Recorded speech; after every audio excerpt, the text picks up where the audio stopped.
Hello and welcome to Finextra.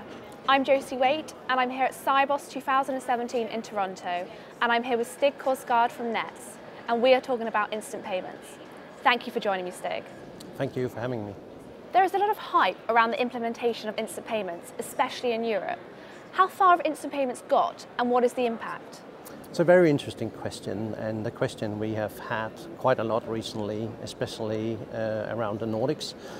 Denmark, Norway and Sweden has been fairly advanced in their implementation, and after 2 to 3 years of actually running instant payments, we are now seeing the first results of that.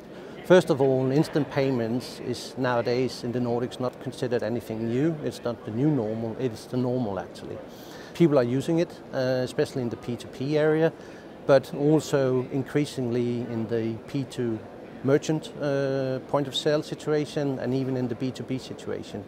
The thing we have seen now is that instant payments is taking a very big position in terms of the everyday payment instruments. So now what we're seeing is actually if the user experience that people are having when using instant payments is resembling anything else that they know and really care about. So if you take the cards, the user experience compared to cards is exactly the same as the point of sale, even if cards has actually brought forward contactless and even app-based card solutions.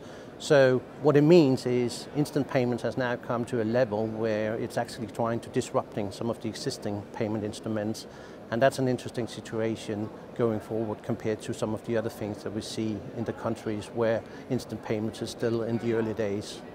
What will be the impact of the European global project? The impact of especially the European project, which is quite extensive in its number of implementations, is that it will definitely drive instant payments further, also internationally cross-border. As we're seeing right now in Europe, most of the countries are still working at first hand on their domestic projects, but there's no doubt that the drive that's coming from whether it's the ERPB or even the central bank around their new chip system, it's something that would drive uptake further and quicker than it would have done otherwise. Right now, nationally, the project will still continue, but I would expect that in 3 to 5 years' time, there will be a more intensive pressure in order to also make the cross-border user experience actually happening.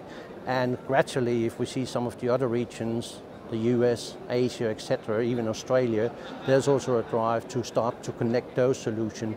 So essentially, in the short run, I don't think it will have a major impact, but in the longer run, there's no doubt that instant payments is being fueled by the number of projects and that drive that is internationally, and it would help both in the national experience or the sort of local experience, but also internationally. In the meantime, what is the next evolution step from instant payment platform capabilities? There are many who are discussing right now whether instant payments is just instant payments or it's so much more.